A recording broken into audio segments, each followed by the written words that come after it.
बोलो सियावर रामचंद्र की जय। पवन सुत हनुमान की जय। बोलो भाई सब संतन की जय। आज हम लोग के हनुमान चालीसा के सत्संग में हनुमान चालीसा की 27वीं चौपाई 27th चौपाई हम लोग वहां तक पहुंच गए हैं। तो आइए हम लोग पहले इसका पाठ करें।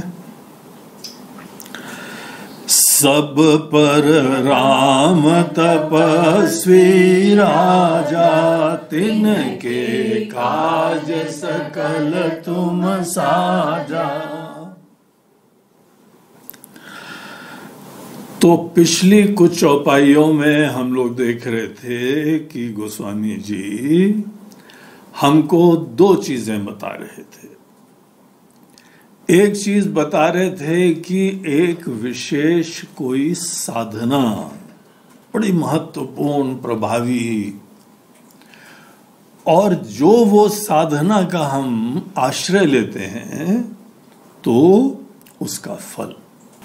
तो हम लोगों ने 25वीं चौपाई में देखा था कि जो व्यक्ति जपत निरंतर हनुमत बीरा, जप की महिमा है, जो जप करता है उसको ये फल मिलता है।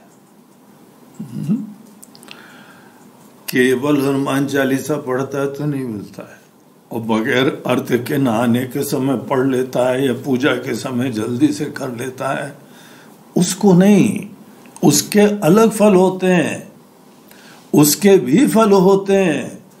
लेकिन जब कोई हनुमान जी के नाम का निरंतर जप कर रहा है, इस साधना का विशेष फल यह है कि नासे रोग हरे सब पीरा। फिर 26वीं चौपाई में हम लोगों ने देखा जो व्यक्ति मन क्रम वचन ध्यान जो लावे, ऐसा ध्यान का अभ्यास ये चमत्कार लाता है, ये कृपा के द्वार खोल देता है। हनुमान जी की कृपा का द्वार बहुत ही समग्रता से, प्रेम से ध्यान करने पे प्राप्त होता है। हनुमान जी को यह समझना है कि हनुमान जी आपको जो है 1.25 मन लड्डू चढ़ाए, आप खुश हो जाइए प्रभु।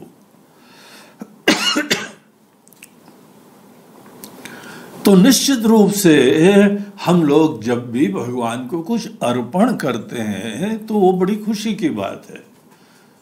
अर्पण जो है भक्ति का सूचक है, उदारता का सूचक है। जो आपने बड़ी मेहनत से अर्जित करा है उससे फ्री होके, उसको भगवत कार्य के लिए लगा के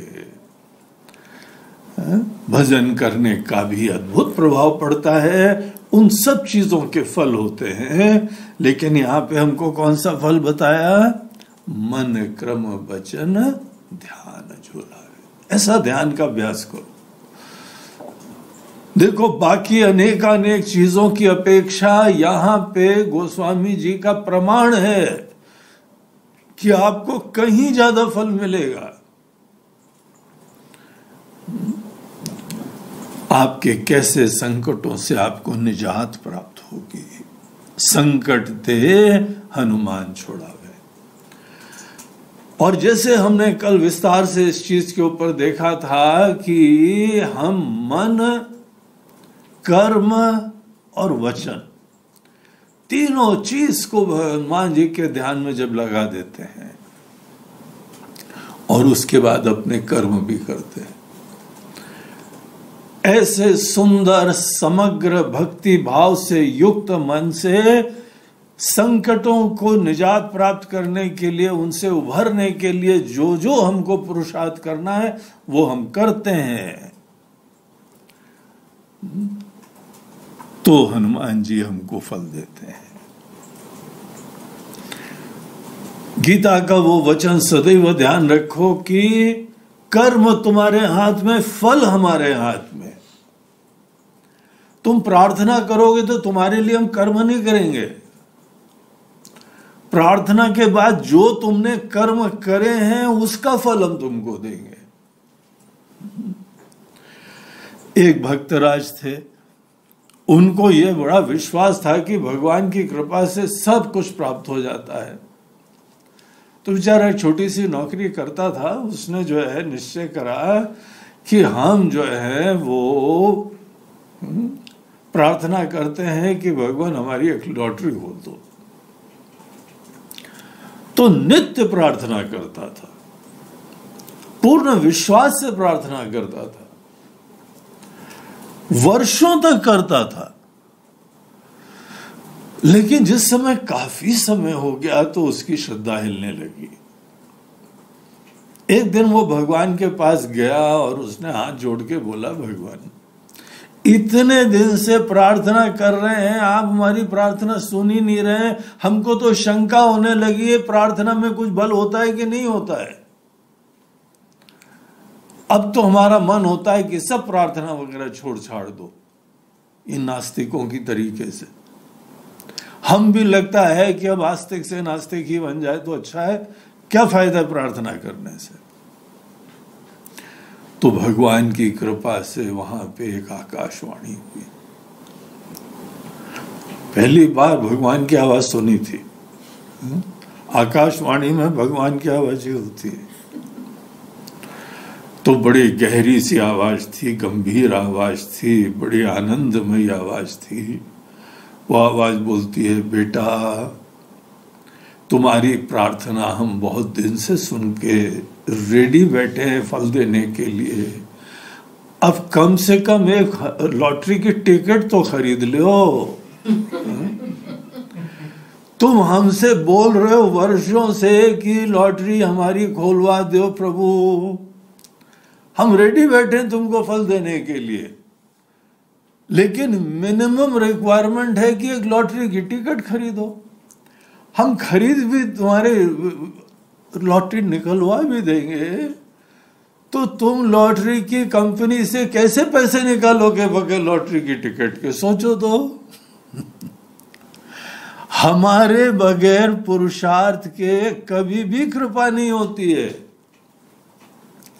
जब राम जी ने जो है वो समुद्र का वो पूरा ब्रिज बन गया था, सेतु बन गया था,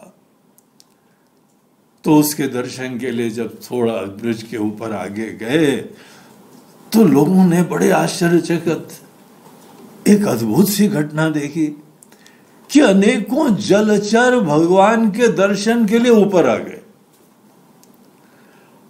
अब यहां पे कहां मनुष्य होता है, कहां वेल मछली होती है, पता? कई मीटरों लंबी, 10 मीटर, 40 मीटर, 50 मीटर, 100 मीटर लंबी वेल होती है एक एक मछली। और जिस समय जगदीश्वर आए हैं तो सब उनके दर्शन के लिए ऊपर आ गए। तो ब्रिज के लेफ्ट और ब्रिज के राइट सब मछलियां सब जलचर ऊपर। और उस समय जो है वो राम जी ने कहा, चलो इनके ऊपर भी आ जाओ, सब लोग तुम्हारी सेवा करेंगे, सब खड़े रहेंगे। तो सब चलने लगे। वो बिल्कुल ही पत्थर की तरह स्थिर खड़ी रही। पत्थर भी तैर रहे थे राम जी की कृपा से, ये भी तैर रहे थे।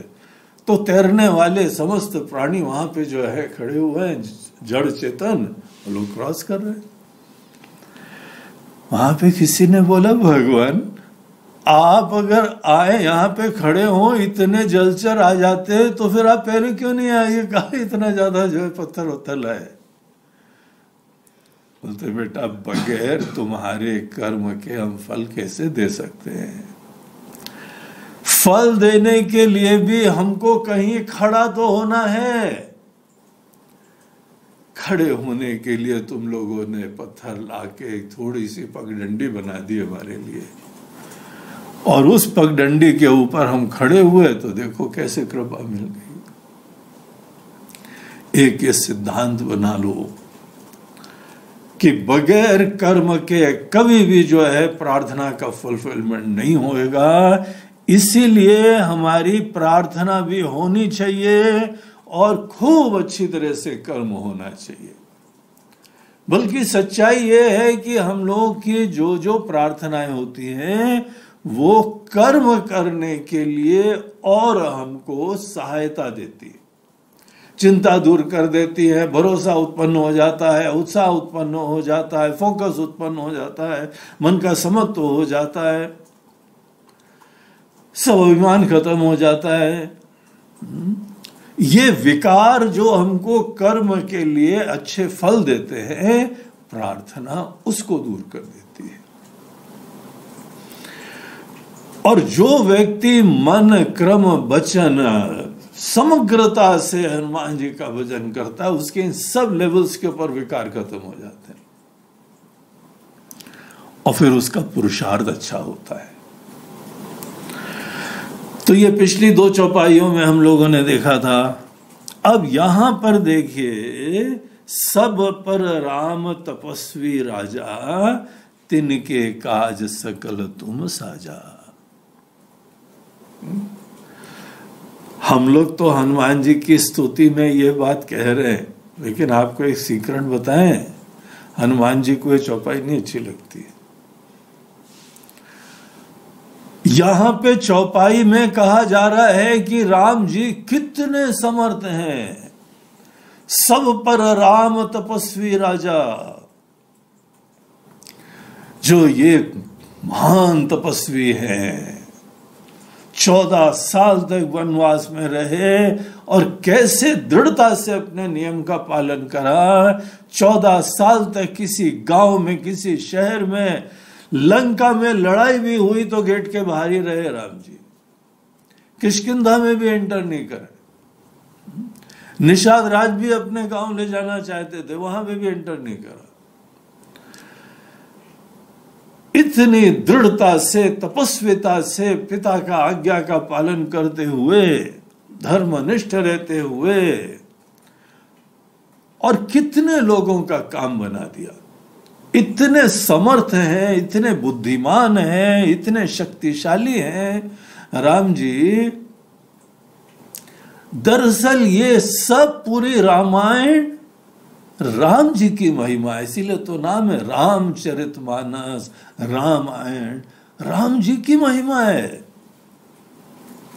तो यहां बोलते हैं कि सब पर, सबसे ऊपर, सर्वश्रेष्ठ राम जी जो तपस्वी हैं, जो राजा हैं, कमांडिंग पर्सनालिटी है। राजा जो है निश्चयात्मक होता है, दृढ़ता वाला होता है। अच्छे राजा के अंदर धार्मिकता होती है, दृढ़ता होती है, संकल्प शक्ति होती है। एक बार निश्चय कर लिया कि यह कार्य करना है तो जी जान से करते हैं, फिर कोई भी ऑपोजिशन पार्टी कुछ भी करती रहे है? एक बार निश्चय कर लिया तो किसी भी प्रकार की बाधाओं से वो विचलित नहीं होते हैं। ये थोड़ी कोई संकल्प लिया फिर 10 लोगों ने बोला अरे महाराज जी क्या हो रहा है, बोलते भैया निश्चय के पूर्व संकल्प विकल्प होते हैं। हर व्यक्ति के पास एक मन होता है, एक बुद्धि होती है। मन का काम ही होता है जब भी कोई कार्य करना हो तो पक्ष विपक्ष का चिंतन कर लो। मन की परिभाषा शास्त्र देते हैं कि संकल्प विकल्पात्मिका मनः, वो तुम्हारी फैकल्टी, तुम्हारे ही मन के अंतर्गत की अंतःकरण की वो फैकल्टी, जहां पे कोई भी सिचुएशन आए तो तुम समस्त विकल्पों के ऊपर विचार करने में सक्षम हो। मन हमारी स्वतंत्रता का सूचक है। अनेकों प्राणी लोग तो प्रोग्राम्ड होते हैं। अगर कहीं पर भी कोई जो है वो किसी भी पशु को तंग करे, उसका रिस्पॉन्स प्रेडिक्टेबल होता है। हमको पता है वो क्या रिस्पॉन्स करेगा। वो लोग प्रोग्राम्ड होते हैं। जितने प्राणी होते हैं मनुष्य के अलावा वो सब प्रोग्राम्ड होते हैं। हाँ, थोड़ी उनकी भावना वगैरह होती है, लेकिन रिस्पॉन्स फाइनली वो जो है एक्सपेक्टेड, प्रेडिक्टेबल होता है। लेकिन मनुष्य के पास बुद्धि है और मन है। बुद्धि में हम लोग फाइनल निश्चय करते हैं ये करना है और ये करना है। इसके पहले हम लोग के पास संकल्प विकल्प का ऑप्शन होता है। जो जो संभावित वहां रिस्पॉन्स हो सकती है, सबके ऊपर विचार करने की स्वतंत्रता होती है। हम करें या ना करें, पुराने तरीके से करें कि कोई नया आइडिया निकाले। बोलते कर्तुम शक्यम अकर्तुम शक्यम अन्यथा वा कर्तुम शक्यम। ये मन की स्वतंत्रता है। हम संकल्प भी करते हैं और कोई वैकल्पिक तरीके का भी विचार कर सकते हैं। इसको बोलते हैं संकल्प विकल्प। ये माइंड का, मन का, ये विशिष्टता होती है। संकल्प विकल्प में ही नवीनता संभव होती है। दूसरे लोगों के विचार सुन के निश्चय करने में सहायता होती है। लेकिन एक बार निश्चय ले लो, फिर अब संकल्प विकल्प का प्रभाव नहीं पड़ना चाहिए। यह सदैव निश्चय के पूर्व की अवस्था होती है। जो अच्छा राजा होता है वो बहुत अच्छी तरीके से अपने सब मंत्रियों से मंत्रणा करता है और फाइनली विचार कर लेता है, निश्चय कर लेता है, और जो निश्चय कर लेता है अंगद की पैर की तरह दृढ़ हो जाता है। तो इस तरीके से सब पर राम तपस्वी राजा। और तपस्या एक ऐसी अद्भुत प्रकार की साधना होती है कि तपस्या के द्वारा सर्व संकल्प सिद्धि, सब प्रकार की सिद्धियों का यह सामर्थ्य होता है। अनेकों जगह इसकी बड़ी सुंदर परिभाषाएं थी। तपस्या से मन निर्मल होता है, हमारे पाप खत्म हो जाते हैं, हमारी संकल्प शक्ति दृढ़ हो जाती है, हमारे कोई भी संकल्प है उनकी सिद्धि का सामर्थ्य हो जाता है। इसीलिए हर व्यक्ति को तपस्विता भी जीवन में उत्पन्न करनी चाहिए। तो यहां पे देखिए राम जी की स्तुति करते हुए पहले इस चौपाई की पहली लाइन में राम जी की स्तुति है। वो बड़ी अपरंपार महिमा है राम जी की। इतनी महिमा है कि हनुमान जी ने उन्हीं को अपने स्वामी की तरह से समझना, स्वीकार करा, समर्पित होना उचित समझा कि अगर हमारे कोई स्वामी हो सकते हैं तो राम जी ही हो सकते हैं। राम जी तो महान तपस्वी हैं, महान राजा हैं, इसीलिए सर्वसमर्थ है वो। कोई भी व्यक्ति अगर तपस्वी हो जाता है, बहुत शक्ति उसके पास आ जाती है। देखो किसी भी क्षेत्र में भले कोई जो है वो खिलाड़ी हो, भले कोई अच्छे नेता हो, भले कोई अच्छे कलाकार हो, तपस्वी होना चाहिए। तपस्विता हमको जो है बाकी अपनी ऊर्जा अन्य मनोरंजन आदि में वेस्ट नहीं करवाती है, फोकस करवा देती। हर चीज के एक्सक्लूजन पे हम अपने लक्ष्य के ऊपर डेडिकेटेड रहते हैं। ऐसा लगता है कि जैसे बाकी चीजों से कोई वंचित हो रहा है। बोलते हैं कोई वंचित नहीं हो रहे हैं, हमारा उत्साह उमंग है, इसी चीज के लिए डेडिकेशन है। और राम जी जो है केवल निश्चय ही नहीं, लेकिन उनका तो ऐसे राजा थे, वो धर्मनिष्ठ राजा। राजा की महानता उनके संकल्प विकल्प करके निश्चय करना, इतना ये सब चीजें नहीं, छोटी छोटी चीजें। केवल राम जी की स्तुति करो तो फिर यहां पे तो हम लोग को अलग ही कोई सत्र लगेगा। राम जी तो धर्म की स्थापना के लिए ही आए हुए हैं। धर्म संस्थापनार्थाय संभवामि युगे युगे। और धर्म का ज्ञान, किसी भी परिस्थिति में उचित अनुचित का ज्ञान। और उचित होता क्या है? केवल कोई लौकिक लोकाचार, उस परिपाटी के ऊपर चलने को ही क्या बोलते हैं लौकिक धार्मिक? वो धर्म है क्या? क्या हम लोगों के अपने कॉन्स्टिट्यूशन के हिसाब से चलने को धर्म बोलते हैं? बोलते नहीं, दरअसल धर्म उसको नहीं बोलते हैं। इसीलिए तो कॉन्स्टिट्यूशन में, संविधान में संशोधन भी हो सकते हैं, और धर्म संशोधन नहीं होता है। धर्म एक ऐसी शाश्वत व्यवस्था है जो हर देश और काल के लिए एप्लीकेबल है, और उचित का निर्धारण का सामर्थ्य होता है। बड़ी अद्भुत सी चीज है। पूरे वेदों के अंदर दो चीजों का ज्ञान है, एक ब्रह्म ज्ञान और एक धर्म ज्ञान।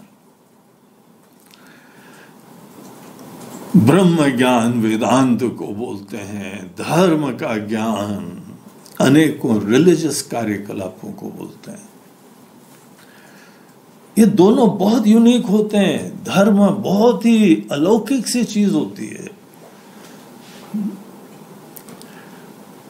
इन सब चीजों का जिसको ज्ञान है, वही तो धर्म की स्थापना करेगा। और आपको बताएं, ब्रह्म का ज्ञान तो बाद में गिने चुनों को प्राप्त होता है, लेकिन धर्म का ज्ञान हर व्यक्ति को प्राप्त होना पड़ता है। और वही लोग ब्रह्म ज्ञान की तरफ जा पाते हैं जिन्होंने धर्म के ज्ञान का आश्रय लिया है।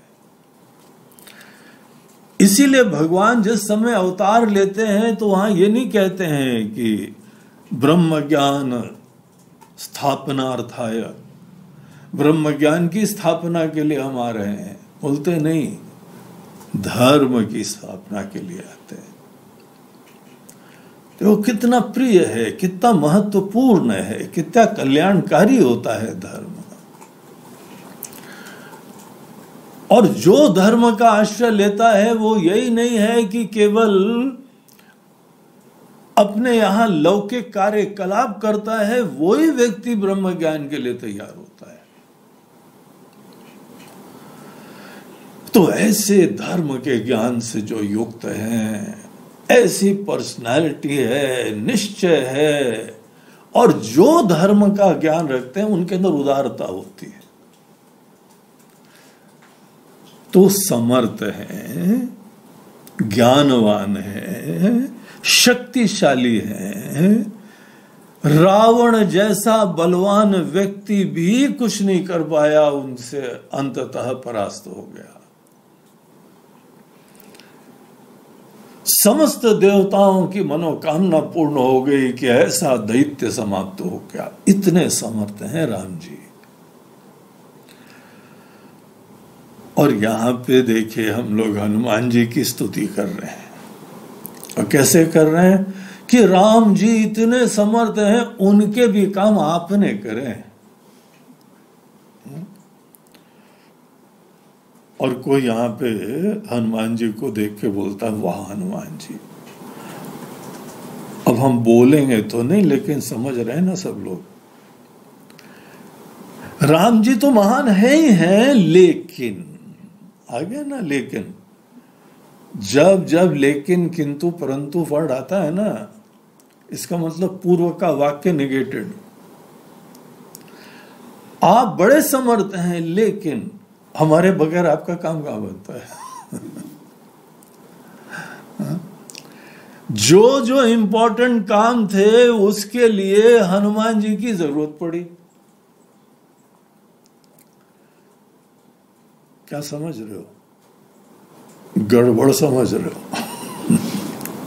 जो समझ रहे हो हनुमान जी का आशीर्वाद नहीं मिलेगा, हनुमान जी का गदा मिलेगा तुम्हारे ऊपर। हम किसी की स्तुति में भले राम जी की भी जो है वह अनजाने में छोटापना दिखा रहे हैं। यद्यपि राम जी बड़े समर्थ हैं, सब पर राम तपस्वी राजा। राम जी तो सबसे परे हैं, सबसे बड़े हैं।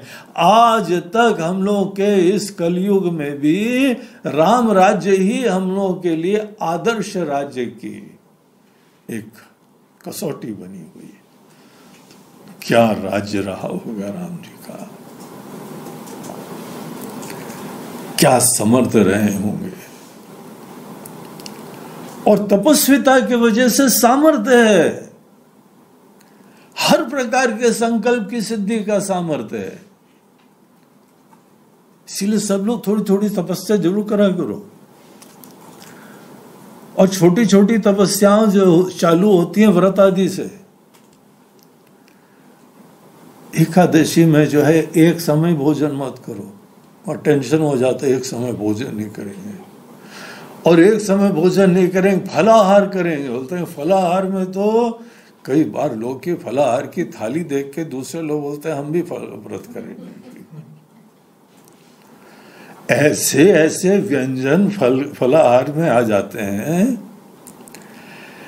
एक जगह तो फलाहार में सब्जी भी थी, पूड़ी भी थी, हलवा भी था, सलाद वाला तो सब होता ही होता है, बाकी मिठाई भी थी, सब चीजें। फलाहार में 56 भोग होते हैं, पता है? अगर अभी तक तुम फलाहार में ककड़ी खा रहे हो तो फिर तुमको जगना चाहिए। फलाहार में इतनी वैरायटी होती है, सब फल है।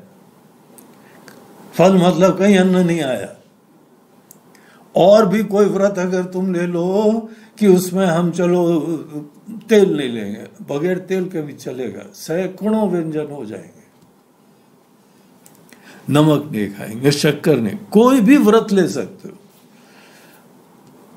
आज हम नहीं बोलेंगे, मौन व्रत, कोई भी व्रत, कोई भी व्रत लो, हम नित्य जप करेंगे, व्रत ले लो। और व्रत का पालन करना आपको पता रहेगा। अगर किसी ने व्रत लिया है, जब तक सब अनुकूल होता है व्रत आराम से हो जाता है पालन। लेकिन जब जब प्रतिकूलता होती है, मूड नहीं है, काम आ गया, शादी भी आ गई, बीमारी आ गई, तो सबसे पहले छूटता हमारा व्रत है। जब करा आज नहीं, आज तो बहुत बिजी थे, आज तो घर में इमरजेंसी थी, बीमार हो गए थे, तेरे उस समय आज ज्यादा जरूरत थी व्रत की। जबकि उस दिन तो ज्यादा ही महिमा मिलती तुमको। तो कोई भी तपस्या, व्रत, ये सब निभा पाना एक कैरेक्टर की जरूरत होती है। ढीले ढाले भोगी वृत्ति, शिथिल संकल्प, ऐसे लोग तपस्वी थोड़ी हो पाते। और वही लोग कर्म के क्षेत्र में जो है आशीर्वाद नहीं प्राप्त कर पाते, न बड़ी ऊंचाई सोच पाएंगे, न बड़ा लक्ष्य सोच पाएंगे। उनके मन में आता है यार एक जब तो हम कर नहीं पा रहे हैं, हम क्या बड़े बड़े सपने सोचेंगे। हम पूरे देश के जो हैं वो राजा बन जाएं, हम प्रधानमंत्री बन जाएं। सोचते हैं यार जब तो कर नहीं पा रहे हैं हम, बाकी कौन सा प्रधानमंत्री बनेंगे। चलो आईडी ड्रॉप करते हैं, भगवान के ऊपर भरोसा, भक्ति ज्यादा अच्छी है। अब सौंप दिया है जीवन का सब भार तुम्हारे हाथों में। हमारे लिए तो वही मार्ग अच्छा दिखाई पड़ा, लेकिन होता तो कुछ है नहीं हमसे। लेकिन राम जी सब पर राम तपस्वी राजा।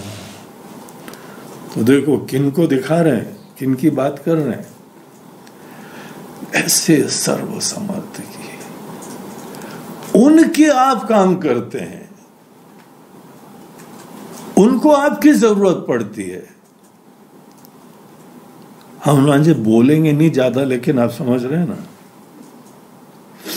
आप तो राम जी से भी कहीं महान है।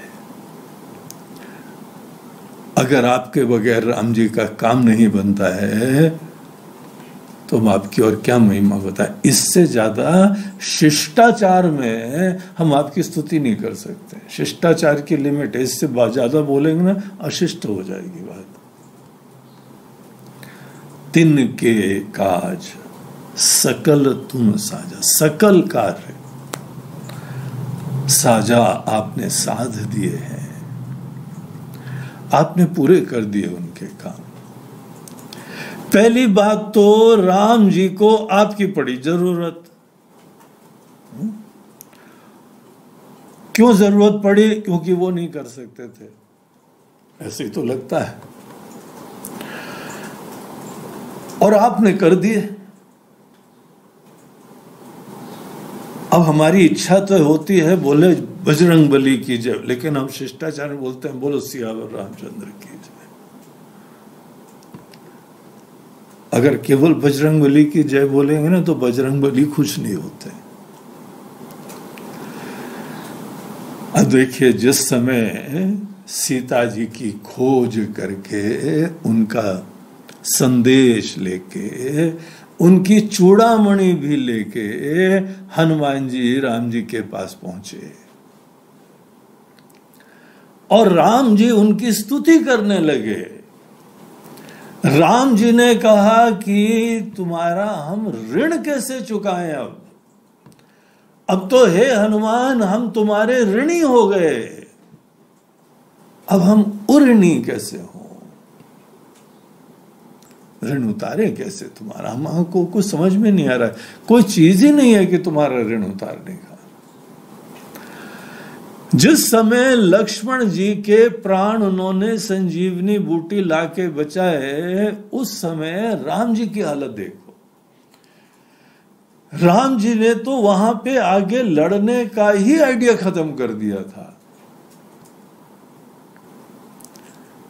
लेकिन वो कार्य हनुमान जी ने कर दिया। तो हनुमान जी का व्यक्तित्व राम जी के कार्यों का पूरक करने वाला, सिद्ध करने वाला। तो राम जी ऐसी स्तुति कर रहे हैं, लेकिन जो इतने सर्वसमर्थ बजरंगबली हैं, उनकी प्रतिक्रिया देखो, उनका ज्ञान देखो। वो यहां पे राम जी से बोल रहे हैं, भगवान आप हमारी स्तुति क्यों कर रहे हैं? हमारे दिल की सच्चाई ये है कि हम कोई अपनी तरफ से कार्य हम नहीं करते बगैर आपकी कृपा के। अपने निमित्त की आप स्तुति करें। निमित्त तो केवल आपका निमित्त है, आपके हाथ की बांसुरी है। गीत भले बांसुरी से निकलता है, लेकिन बांसुरी गीत नहीं गाती है। हम तो आपके सेवक हैं। हमारा ज्ञान आपके ही ज्ञान के द्वारा हुआ है। आपको जो समझा, आपको जो जाना, आपकी प्रेरणाओं को समझा, उन्हीं चीजों पे हमारा ज्ञान आश्रित है। और आपके प्रति भरोसा, इसीलिए तो हमको लंका में रावण के दुर्ग में जाने का कोई चिंता नहीं हुई, क्योंकि आपका भरोसा। वो बोलते हैं हम तो वानर हैं, हम तो एक डाल से दूसरे डाल पे उछलने वाले हैं। वहां पे जो है हर प्रकार की अनुकूल परिस्थिति किसने बनाई और हमको बल किसने दिया? हमारे हाथ पैर में, हमारे मन में, हमारी बुद्धि में राइट समय अकल आ जाए, राइट समय प्रेरणा हो जाए और हाथ में ऐसा बल आ जाए, पैर में भी ऐसा बल आ जाए कि हम पूरा समुद्र ही छलांग मार जाते हैं। बाकी अन्य लोग जो ऊपर सतही दृष्टि से सबको देखते हैं वो न जाने, हम तो समझ रहे हैं ना, ये जड़ चीजें, पंच महाभूत के द्वारा बना शरीर, इसमें कौन सामर्थ्य दे रहा है? गीता के अंदर बताते हैं ईश्वरः सर्वभूतानां हृदयेषु तिष्ठति। राम जी ही सबके हृदय में बैठ के जैसे एक मशीन को शक्ति चलाती है, वैसे शरीर को राम जी चलाते हैं। ये राम जी का बड़प्पन है कि हमारी स्तुति कर देते, हमारी तारीफ कर देते हैं, हमारी पीठ थपथपा देते हैं। लेकिन भक्त को भी तो अकल होनी चाहिए ना। भक्त जानता है कि जब शरणागति हुई, जब भक्ति हुई, जब भगवान की सेवा की भावना हुई, तब हमारे अंदर से दक्षता हुई, सामर्थ्य हुआ। तो किसकी महिमा है? वो तो उनकी महिमा ये राम जी की करके भी कुछ नहीं करते हैं, समस्त कार्य करते हैं लेकिन ऐसे घूमते हैं जैसे कुछ नहीं कर रहे। ये उनकी महिमा है। और अज्ञानी जीव थोड़ा बहुत करके अपनी बार जीवन भर पीठ ठोकता रहता है। एक जगह तो एक सन्यासी, पहले डॉक्टर थे, सन्यासी बनने के बाद भी डॉक्टर स्वामी स्वयं सो।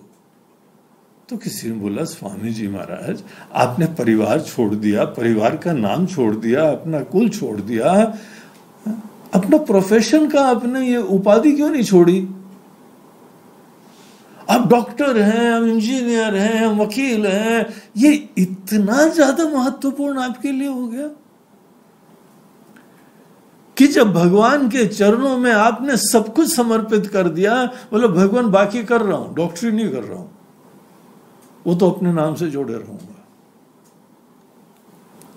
वो स्वामी जी को कितना तर्क दिया लेकिन स्वामी जी ने अपना नाम बदला नहीं। डॉक्टर स्वामी स्वयं सो।